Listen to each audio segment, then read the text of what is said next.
The cool marble of the penthouse floor felt like ice against Clara's skin, but it was nothing compared to the heat of Ha-Jun's gaze. She sat on the edge of the velvet couch, her fingers trembling as they clutched the delicate white lace of her lingerie. Ha-Jun stood over her, a shirtless silhouette of ink and muscle, the dragon tattoos on his chest seemingly alive in the golden ambient light. "Spread your legs wide, Clara," he commanded, his voice a low, dangerous gravel that vibrated through the silent room. He knelt between her knees, his large hand possessively gripping her thigh, his thumb tracing the hem of her lace. "I want to have a complete taste of the woman who thinks she can hide secrets in my house." Clara's breath hitched, her head tilting back as his other hand came up to tangle in her afro-coily hair. "Master, please," she exhaled, caught between terror and a desire she couldn't name. He didn't move. He only tightened his hold, his dark eyes searching hers for a lie. 2 hours ago, she had been just his maid, a silent shadow cleaning the bloodstains of his lifestyle. 2 hours ago, she'd found the flash drive that proved his own lieutenant, Jinho, was planning a coup. When Ha-Jun had cornered her, demanding to know why a girl from Nigeria would risk her life for a monster like him, the truth had finally broken through her fear. "Because I can't let them destroy you," she whispered now, her heart hammering against her ribs like a trapped bird. Ha-Jun lowered his face to the crook of her neck, his lips grazing her skin. "I don't need your protection, Clara," he growled, caging her body with his own. "I need your loyalty. I need to know that when the world burns tonight, you'll be the one standing in the ashes with me." Before we dive in deep into the story, I would love to know what you will do when you find out that your boss, the most dangerous man in the state, a man who everyone fears, was gradually falling in love with you. Drop it in the comments and also subscribe to this channel and stay tuned for more. The golden elevator ascended in a silence so heavy it felt pressurized, delivering Clara into a world of cold marble and glass that overlooked the glittering sprawl of Seoul. 3 months ago, she had stood in the center of Ha-Jun's penthouse, her shadow swallowed by the vastness of the room, feeling less like an employee and more like a specimen under a microscope. Ha-Jun hadn't even looked at her initially. He sat behind a desk of dark obsidian, his presence a suffocating weight that filled every corner of the suite. The rules of her employment were delivered not by him, but by a stern man in a suit who didn't offer a name. They were simple, clinical, and absolute. Clara was to be a ghost. She was to clean, to organize, and to vanish the moment Ha-Jun entered a room. Most importantly, the directive was clear. No eye contact, ever. To Ha-Jun, she wasn't a woman with a history or a heart. She was merely a domestic tool meant to maintain the perfection of his sanctuary. When he finally spoke, his voice was like a blade dragged across silk. "You are from Nigeria," he stated, his eyes still fixed on a folder containing her life's struggles. He finally looked up, and for a fleeting second, the no-eye contact rule was impossible to follow. His gaze was intense and predatory, stripping away her defenses. He saw the desperation she tried to hide, the need to escape the poverty of her past and the weight of the family she left behind. "This is a place of secrets, Clara," he said, his tone devoid of warmth. "If you see something, you forget it. If you hear something, you are deaf. In exchange, you will be paid more than you have ever dreamed." He stood, his lean, athletic frame silhouetted against the floor-to-ceiling windows, and she caught the first glimpse of the black ink creeping up his neck from beneath his collar. For weeks, the penthouse became her golden cage. She moved through the rooms like a spirit, polishing surfaces that were already spotless, always ears strained for the sound of his footsteps, so she could retreat into the shadows. He remained a cold, distant god of this high-altitude realm, never acknowledging her presence even when they occupied the same space. Yet, despite the fear and the strict boundaries, Clara found herself watching him from the corners of her vision, intrigued by the quiet strength and the hidden darkness that seemed to radiate from him. She was a silent observer of a man who ruled with iron, never imagining that the ghost he hired would eventually become the only person he couldn't live without. The heavy, metallic scent of iron was always the first thing to greet Clara when she entered the east wing of the penthouse. It was a smell that didn't belong in a home filled with Italian marble and silk curtains, yet here, it was the primary fragrance of power. Ha-Jun had been gone for 3 hours, leaving the silence of the apartment feeling like a held breath. As she moved through the dimly lit hallway, her soft soles made no sound on the polished floors, a habit she had perfected to remain the silent maid he expected her to be. She entered the private study, where the golden ambient light caught a stray smear of crimson on the edge of a mahogany desk. Her heart hammered against her ribs, but her hands remained steady as she reached for the cleaning cloth. This was the arrangement. She cleaned the mess his life made, and in exchange, she earned the survival of her family back in Lagos. But as she knelt to scrub a dark droplet from the floor, her gaze drifted to the intricate carving of the fireplace vent. Something was caught in the grate, a small, silver shimmer that didn't belong in the shadows. With a quick, cautious glance toward the door, Clara reached out. Her fingers brushed cold metal. She pulled it free, revealing a sleek, nondescript flash drive. In a world of secrets and shadow wars, a piece of plastic like this was often more lethal than a bullet. She knew she should put it back, to pretend she was the invisible servant he hired, but her intuition, the same survival instinct that had brought her across the ocean, screamed that this was the key to the tension she felt vibrating through the penthouse. A maid's curiosity is a very dangerous thing, Clara. The voice was a low, dangerous gravel that seemed to rise from the floorboards themselves. Clara froze, the drive clutched tightly in her palm. She didn't have to turn to know Ha-Jun was there. She could feel the sudden drop in temperature, the predatory weight of his presence caging the air around her. She turned slowly, rising to her feet to find him standing in the doorway. He had shed his jacket and shirt, his upper body bare and glistening with a light sheen of sweat. The black ink of the tattoos covering his chest and arms seemed to writhe in the flickering light of the study. He looked less like a corporate CEO and more like the ruthless Mafia boss the rumors promised, a man of cold precision and intense secrets. "I was just cleaning, master," she whispered, her voice betraying the silent maid facade she had maintained for months. Ha-Jun stepped into the room, his movements fluid and predatory. He didn't stop until he was inches away, his towering frame forcing her to look up, her natural afro-coily hair brushing against the marble wall behind her. He reached out, his thumb and forefinger tilting her chin upward, forcing her to meet his dark, unreadable eyes. "You weren't cleaning," he countered, his gaze dropping to her closed fist. "You were hunting, and now you've found something that could get you killed before the sun rises." He pried her fingers open with terrifying ease, taking the drive from her hand. But instead of the cold dismissal she expected, his expression shifted into something more complex, a dark, possessive intrigue. His hand didn't pull away. Instead, he let his palm rest against the side of her neck, his thumb tracing the frantic pulse at her throat. The silence between them stretched, thick with a new, volatile energy. The professional boundary hadn't just cracked, it had shattered on the marble floor. Clara realized in that moment that she was no longer invisible to him. She had witnessed the darkness of his world, and Ha-Jun, obsessed with the loyalty he saw in her defiance, was not going to let her walk away. "The girl who cleans the blood is finally starting to see the monster," he murmured, his face lowering until his breath hitched against her ear. "The question is, Clara, are you going to run, or are you going to help me find the man who left this behind?" In the quiet of the high-security penthouse, the silent maid was gone, replaced by a woman who realized that the only thing more dangerous than the secrets in her hand was the man now caging her with his body. The transition from the servants' quarters to the master's suite felt less like a promotion and more like a descent into a beautiful, gilded cage. Ha-Jun had been absolute in his command. After the incident with the flash drive, Clara was no longer permitted to sleep anywhere, but within the radius of his protection. His suite was a vast expanse of cold marble, shadow, and floor-to-ceiling glass that overlooked the shimmering, indifferent lights of Seoul. For 3 days, they lived in a charged silence, the air between them thick with the unspoken weight of the secrets she now carried. Clara spent her nights on the velvet chaise lounge at the foot of his bed, hyper-aware of the rhythmic sound of his breathing, her heart racing every time he shifted in the dark. The breaking point came on a Tuesday, well past midnight, when the city below was shrouded in a heavy charcoal mist. Clara was startled from a light sleep by the clinking of glass. She sat up, her hair a soft halo in the dim light, to find Ha-Jun sitting at his desk. He wasn't working.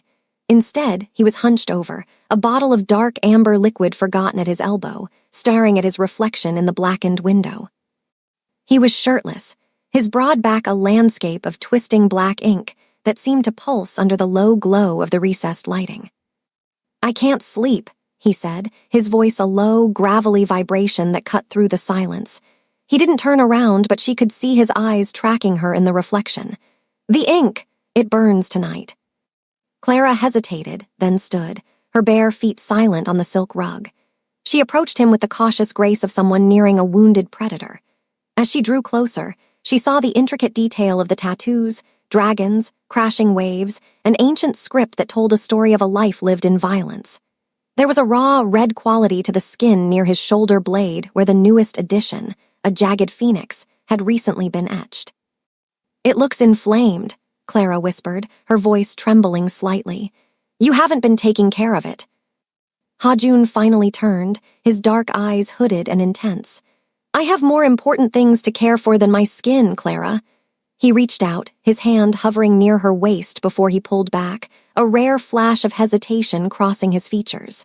"The ointment is in the bathroom. Apply it."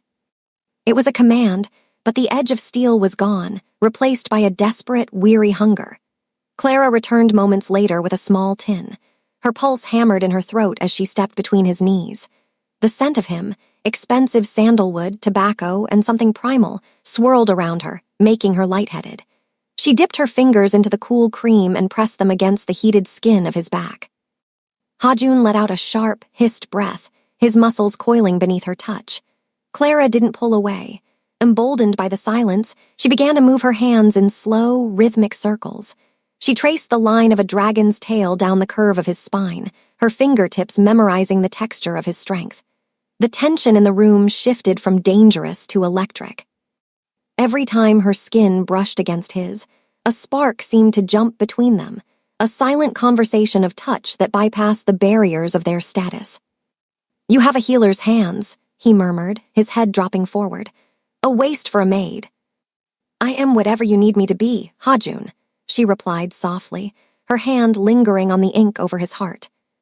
He moved then, with a fluid, terrifying speed, catching her wrists and pulling her forward until she was caged between his thighs.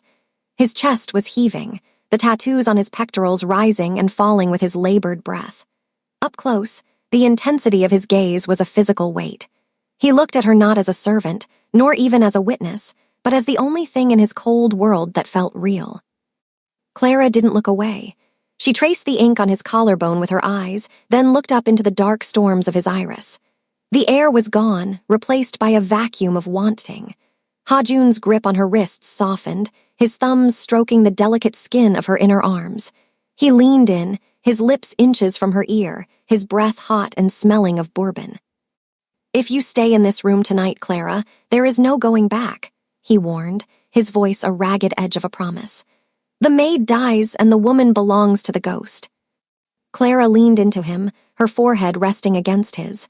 She reached up, her fingers finally tracing the sharp line of his jaw, her touch a silent acceptance of the darkness.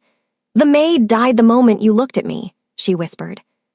Hajun groaned, a sound of pure, unadulterated surrender, and pulled her into the first kiss that would seal their fate. A collision of lace and ink that set the penthouse, and their lives ablaze. The morning light crawled across the marble floor of the penthouse, but inside the master suite, the atmosphere remained heavy and midnight dark. The previous night's surrender had shifted the tectonic plates of their reality. Clara was no longer just the woman who polished the silver, and Hajun was no longer just the monster who owned the house. Yet, in the world of the syndicate, intimacy was a luxury that often came with a blood tax. Hajun stood by the floor-to-ceiling windows, the city of souls spread out beneath him like a conquest, his tailored black trousers sitting low on his hips. He was silent, his tattooed back turned to the room, but the tension radiating from his frame was palpable. Clara sat on the edge of the plush designer couch, dressed only in her white lace lingerie, feeling the weight of his silence. The room smelled of lingering sandalwood and the sharp, metallic tang of the danger that always followed him. She watched the way the sunlight caught the ink on his skin, the dragons and the phoenix, realizing that to love him was to embrace the fire that created them. "You saw him, didn't you?" Hajun's voice broke the silence, cold and precise, devoid of the warmth they had shared hours prior. He turned slowly, his expression masked in a terrifying calm. "Yesterday, in the lower garden, you saw Jinho meeting with the men from the north." Clara's heart hammered against her ribs. She had hoped the flash drive was enough, that her loyalty was proven. But Ha-Jun was a man built on a foundation of betrayal. He didn't just need her love. He needed her total, unvarnished truth. He walked toward her, each step measured and predatory, until he stood directly over her. The golden ambient light cast long, dramatic shadows across his chest, making the black ink of his tattoos seem to writhe. "Spread your legs wide, Clara," he commanded, his voice dropping into that low, dangerous gravel. It wasn't a request for pleasure, but a demand for submission. He knelt between her knees, his large, tattooed hand gripping her thigh with a possessive strength that left a faint mark. He leaned in, his face inches from hers, his dark eyes searching for any flicker of a lie. "I want to have a taste of the girl who thinks she can hide secrets in my house," he whispered, his thumb grazing the hem of her lace. "Did he speak to you? Did he offer you a way out of this cage?" Clara looked up at him, her eyes stinging but her gaze steady. She reached out, her fingers trembling as she touched the ink over his heart, the spot she had traced while he slept. "He offered me nothing I wanted, Ha-Jun. He offered me safety, but I would rather burn with you than be safe with a coward." The mask of the Mafia boss flickered for a fraction of a second, revealing the man beneath who was terrified of the very loyalty he demanded. He gripped her chin, forcing her to look at him as he tasted her words, weighing them against his own cynicism. The air in the room was electric, a collision of absolute power and raw emotional vulnerability. "You are a fool," he growled, but he pulled her into him, his forehead resting against hers. "Because now that I've had a taste of this, of you, I will never let you go. Even if the city burns, you are mine." In that moment, the power dynamic shifted forever. The interrogation had become a coronation. Clara wasn't just his maid or his lover. She was becoming his partner in the dark, the only person allowed to see the man behind the ink. The atmosphere within the penthouse shifted from the heavy heat of passion to the cold, sterile tension of an impending war. Ha-Jun moved through the vast rooms like a ghost of his former self, his silence more deafening than any shout. The defiance from his inner circle was no longer a whispered rumor. It was a visible rot. Jinho, once the shadow at Ha-Jun's right hand, now walked with a brazen arrogance, skipping briefings and questioning Ha-Jun's orders in front of the lower-ranking soldiers. The air in the syndicate was thick with the scent of a changing tide. And everyone was waiting to see if the king would strike or crumble. Clara, now permanently ensconced in the master suite, became the ghost in the machine. While Ha-Jun managed the visible threats, she retreated into the digital shadows. With the flash drive she had scavenged from the vents plugged into a secure laptop, she spent her nights submerged in lines of encrypted code and shipping manifests. Her natural brilliance, once stifled by the drudgery of domestic service, ignited under the pressure. She worked in the dim glow of the monitor, her natural curls pulled back, her eyes reflecting the scrolling green text that held the power to destroy the man she loved. The breakthrough came at 3 a.m. As she bypassed a final firewall, the serpent in the garden finally revealed its true length. It wasn't just embezzlement or a petty power grab. Jinho had been meticulously documenting Ha-Jun's supply routes, offshore accounts, and personal vulnerabilities, including photos of Clara herself, to package them for a rival triad based in Macau. The deal was simple. Jinho would provide the coordinates for a coordinated strike on Ha-Jun's main warehouse in exchange for a seat at the triad's high table. The final file was the most chilling, a calendar invite for a final dinner at the penthouse, scheduled for the following evening. It was a Trojan horse, a gesture of faux reconciliation that Jinho intended to use as the signal for the hit. Clara felt a cold sweat break across her skin as she heard the heavy click of the suite's door. Ha-Jun entered, looking weary, his tailored shirt discarded and his black ink tattoos stark against his pale skin. He saw her face, the blue light of the laptop illuminating her terror. "I found it," she whispered, her voice cracking. "It's not just a betrayal, Ha-Jun, it's an execution." He crossed the room in 3 long strides, leaning over her shoulder to read the decrypted files. As he scrolled through Jinho's communications, Clara felt the temperature in the room drop. The man who had been her tender lover an hour before vanished, replaced by the predator. His jaw tightened, a vein pulsing in his neck, but his hands stayed perfectly still. He reached down, closing the laptop with a definitive snap, and looked at Clara with a gaze that was both terrifying and profoundly protective. "The serpent thinks he has invited himself to dinner," Ha-Jun said, his voice a low, lethal hum. "But tomorrow night, he's the one on the menu." The transition from a hidden maid to a Mafia consort required a transformation that was as much armor as it was elegance. For the high-stakes gala at the Grand Hyatt, Ha-Jun had selected a gown for Clara that draped over her curves like liquid midnight, the deep silk contrasting strikingly with the warmth of her skin. Her natural curls were pinned back with diamond-encrusted clips, and around her neck sat a choker of black pearls, a silent mark of Ha-Jun's ownership. As they stepped out of the black sedan, Ha-Jun, dressed in a sharp obsidian tuxedo that concealed the lethal ink on his skin, offered his arm. His expression was a mask of cold, aristocratic indifference, but his hand squeezed hers with a silent, grounding intensity.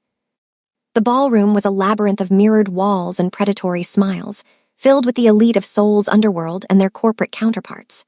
Jinho was already there, moving through the crowd with the slick ease of a man who believed he had already won.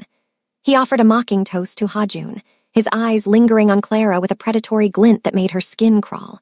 "A beautiful addition to your collection, Ha-Jun," Jinho drawled, his voice dripping with false sincerity. Clara didn't flinch. She leaned into Ha-Jun, playing the role of the infatuated lover, while her eyes, sharpened by weeks of studying surveillance data, scanned the periphery of the room. She wasn't looking at the guests. She was looking at the staff. The rhythm of the room felt wrong. Two waiters near the kitchen entrance weren't carrying trays. Their hands were tucked into their jackets, their eyes fixed not on the service, but on the chandelier directly above Ha-Jun's head. Clara felt the hair on her arms stand up. She remembered the decrypted files. The signal wasn't a shout, but a blackout. As the orchestra began a sweeping waltz, Clara leaned in as if to whisper a secret against Ha-Jun's ear. "The servers at 10 o'clock and 2 o'clock, she breathed, her lips barely moving. "They aren't here to feed us, and the electrical panel behind the velvet curtain is being tampered with. We have less than a minute." Ha-Jun didn't look. He merely tightened his grip on her waist, pulling her into a dance. "Stay behind me when the lights go out," he whispered back, his voice a low, lethal hum. A split second later, the massive crystal chandelier flickered and died, plunging the opulent hall into a suffocating darkness. The music cut into a jarring silence, followed immediately by the metallic schlick of suppressed weapons being drawn. Because of Clara's warning, Ha-Jun was already moving. He spun her toward a marble pillar just as the first muted thuds of gunfire peppered the spot where they had been standing. In the chaos of screams and shattering glass, the sanctuary of the penthouse was shattered not by a knock, but by the concussive roar of an explosion that blew the reinforced steel doors off their hinges. The luxury Clara had grown accustomed to, the scent of sandalwood, and the soft glow of golden lights, was instantly replaced by the acrid sting of gunpowder and the swirling gray of pulverized marble. Jinho hadn't just sent assassins. He had brought a small army to finish what he started at the gala. Ha-Jun reacted with the instinctive brutality of a man born for war. He had been in the middle of redressing his wounds from the ballroom floor, and now he stood in the center of the wreckage, shirtless and defiant. The intricate black ink of the phoenix on his back was smeared with fresh crimson, a deep graze along his ribs weeping blood onto his black tailored trousers. He held a sleek, silenced pistol in one hand, his eyes burning with a cold, predatory light that made him look less like a man and more like a vengeful god. "Get to the panic room, Clara. Now!" He roared over the shatter of glass as a volley of bullets peppered the designer sofa.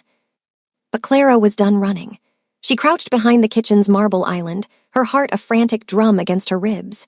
She saw Jinho's men flooding the hallway, their tactical gear a dark contrast to the elegant white walls. Ha-Jun fired back, his movements a lethal dance, but he was outnumbered. He ducked behind a pillar, his breath coming in ragged gasps, the blood loss finally beginning to sap the precision from his limbs. A shadow moved toward Ha-Jun's blind side, a mercenary raising a shotgun with a cold, focused aim. Clara didn't think. She only felt the sudden, sharp weight of the spare Glock Ha-Jun had hidden under the marble counter weeks ago. Her hands, which had spent years scrubbing floors and months tracing Ha-Jun's ink, now wrapped around the cold polymer grip. The weapon felt heavy, an anchor of death in her trembling palms. She rose from her crouch, her natural afro-coily hair dusted with white marble debris, and leveled the barrel. The world slowed to a single point of focus. She pulled the trigger. The recoil bucked against her wrists, a violent jolt that echoed through her entire frame. The mercenary collapsed, the shotgun clattering uselessly across the floor. Ha-Jun spun around, his eyes widening as he saw Clara standing her ground, the smoke curling from the barrel of her weapon.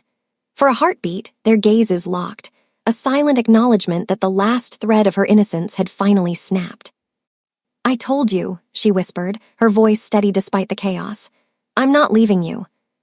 Ha-Jun let out a low, guttural growl, a mix of pride and desperation.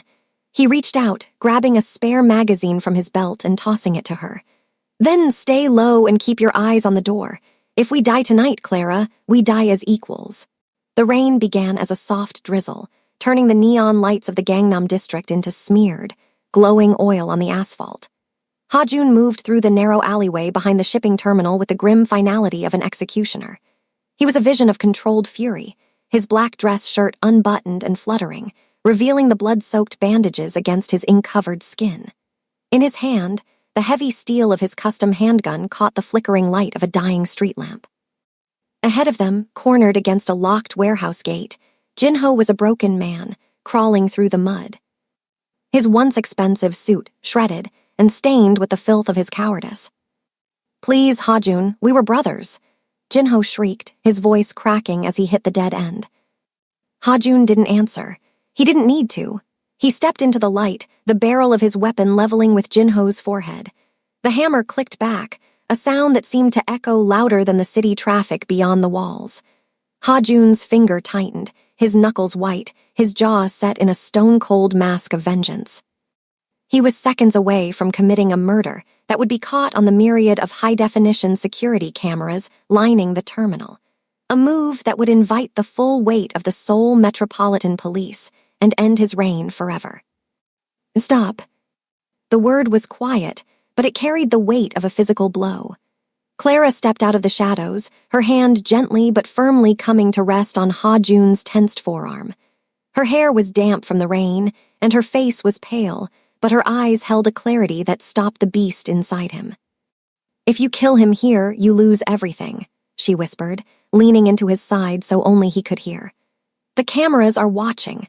The sirens are already 3 blocks away. Don't give them the satisfaction of a televised arrest. Don't let a traitor be the reason you fall." Ha-Jun's chest heaved, his eyes locked on Jinho's trembling form. "He tried to kill you, Clara. He tried to take my life." "And he failed," she countered, her voice growing stronger. "Death is too quick for a man like this. Hand him to the Interpol contact I found on that drive. Let the world see his crimes against the triads. He won't just be dead, he'll be a pariah hunted by every criminal organization in Asia. That is how a king rules, by making the world his cage." The silence stretched, thick with the scent of ozone and wet pavement. Slowly, agonizingly, the tension left Ha-Jun's arm. He lowered the weapon, the fire in his eyes cooling into a frozen, calculating intelligence. He looked at Clara, seeing the woman who had not only saved his life but was now saving his empire. He realized then that she was the only one who truly understood the price of loyalty. He holstered the gun and stepped back, allowing the shadows to swallow them, both as the first blue and red lights began to reflect off the warehouse walls. The penthouse was silent again, but it was no longer the silence of a gilded cage. It was the quiet of a kingdom that had been purged and rebuilt. The scent of expensive bourbon and rain lingered in the air as Ha-Jun stood before the full-length mirror, adjusting the cuffs of his silk shirt. The bandages across his chest were a hidden map of the war they had just survived, but his face was a mask of absolute, terrifying calm. Behind him, Clara sat on the plush designer couch, watching the way the golden ambient light caught the intricate black ink of the phoenix on his back. She was no longer dressed in the white lace of a victim or the drab uniform of a maid. Tonight, she wore a gown of heavy obsidian silk that pooled around her feet like ink, her natural afro-coily hair framing a face that had seen the abyss and refused to blink. Ha-Jun turned, his dark eyes softening only when they landed on her. He walked across the marble floor, the sound of his footsteps echoing with a new kind of weight. He didn't look down at her. He looked at her as his equal. Reaching into the pocket of his trousers, he pulled out a small velvet box. Inside sat a ring featuring a rare black diamond, as dark and multifaceted as the life they were about to lead. He didn't ask. He simply took her hand, his thumb tracing the skin of her palm where she had held the weight of a weapon just nights before, and slid the ring into place. "The syndicate is waiting downstairs," he whispered, his voice a low, gravelly vibration. "They expect to see a master and his servant. They are about to see a king and his queen." They descended the private elevator into the heart of the grand ballroom, where the remaining captains and soldiers of the syndicate stood in rigid, nervous rows. The air was thick with the scent of tobacco and fear.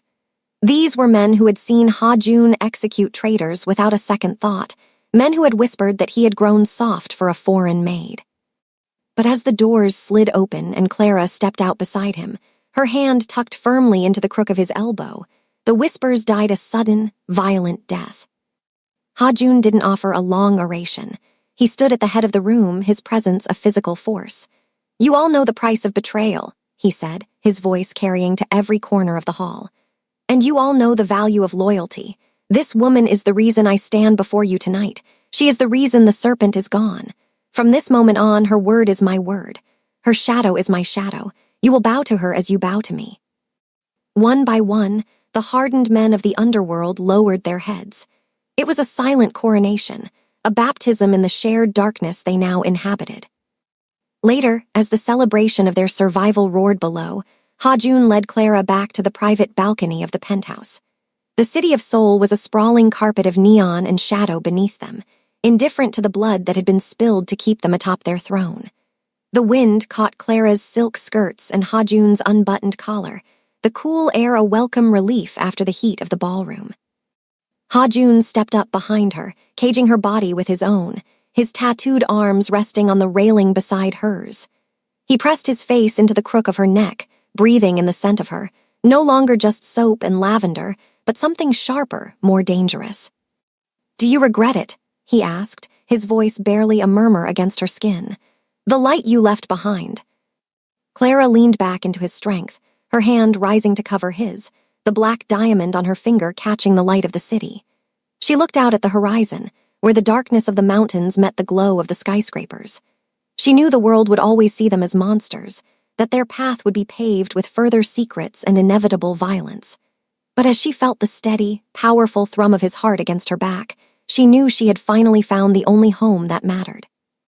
"The light was a lie, Ha-Jun," she replied, her voice steady and resonant. "In the darkness, I can finally see everything clearly. I don't want a fresh start. I want this. I want us." Ha-Jun groaned, a sound of profound surrender and possessive pride. He turned her in his arms, his dark eyes searching hers and finding only a matching fire. He didn't need to command her to stay. She was the ink under his skin, the soul of his empire. Under the watch of a billion indifferent lights, they shared a kiss that was a vow, a promise of a forever that was dangerous, beautiful, and entirely theirs. The end. If you love this story, kindly subscribe to this channel and stay tuned for more.